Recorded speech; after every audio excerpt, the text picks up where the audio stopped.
غوث پاک کی بارگاہ میں ایک شخص آتے ہیں اور آنے کے بعد کہتے ہیں یا غوث الثقلین مجھے بیٹا نہیں ہے اور مجھے بیٹا چاہیے۔ میرے غوث نے فرمایا تیری قسمت میں نہیں ہے، تیری قسمت میں نہیں ہے۔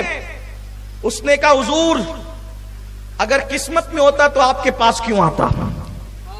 مانگنے والے تو ایسے ہی آتے ہیں نا، اور جو ایسے مانگتے ہیں انہی کو ملتا ہے، جو ایسے مانگتے ہیں انہی کو ملتا ہے۔ آنے والا کہتا ہے غوث الاعظم دستگیر سے سرکار قسمت میں ہوتا تو آپ کے پاس کیوں آتا؟ غوث پاک نے کہا اچھا ٹھیک ہے، میری پشت میں ایک بچہ ہے، میں چاہتا ہوں کہ وہ تجھے دے دوں، دعا کرتا ہوں اللہ وہ تجھے دے دے، بیٹا میرا ہوگا اور تیرے صلب سے پیدا ہوگا۔ ٹھیک ہے میں نے تجھے دیا، لے جا۔ دعا کر دی اللہ جو میرے حصے کا اس کو دے دے۔ پھر وہ بچہ پیدا ہوا، اسی کو دنیا شیخ محی الدین ابن عربی کہتی ہے۔ شیخ محی الدین ابن عربی یعنی غوث الاعظم دستگیر کی مانوی اولاد۔ وہ فرماتے ہیں، اب سنیے، وہ فرماتے ہیں کہ میں حج کے لیے گیا اور میں کعبے کا طواف کر رہا تھا۔ کون؟ شیخ محی الدین ابن عربی، یہ غوث الاعظم کے دور کے ہیں۔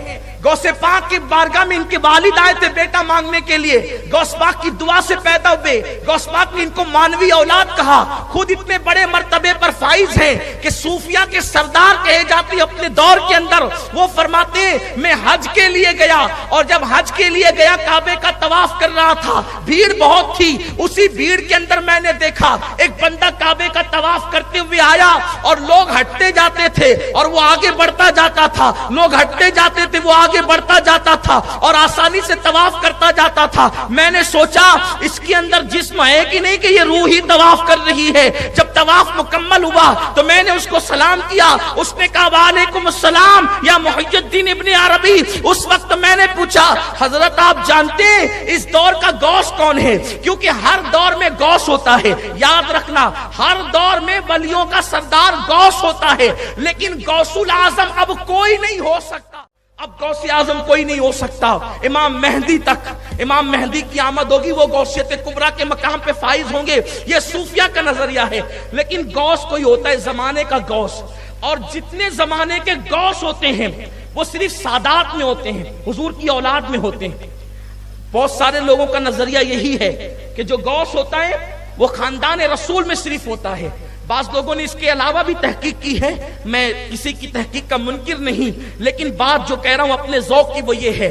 تو اس وقت شیخ محی الدین ابن عربی نے جو کعبے کا طواف جلدی جلدی کر رہا تھا اور لوگ ہٹتے جاتے تھے، ان سے پوچھا حضرت غوث کون اس زمانے کا معلوم ہے آپ کو؟ تو اس نے کہا کہ ہاں معلوم ہے۔ فرمایا اس زمانے کا غوث میں ہوں۔ وہ جو جلدی جلدی طواف کر رہے تھے نا، شیخ محی الدین ابن عربی کے پوچھنے میں کہا اس وقت کا غوث میں ہوں اور میرے بعد جو غوث ہوگا وہ جلال الدین ہوگا۔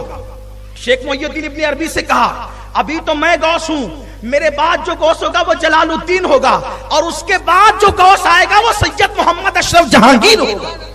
ابھی پیدا بھی نہیں ہوئے غوث حضرت مخدوم اشرف جہانگیر سمنانی، یعنی غوث وقت، اسی لیے دنیا ان کو غوث العالم کے لقب سے جانتی اور پہچانتی ہے۔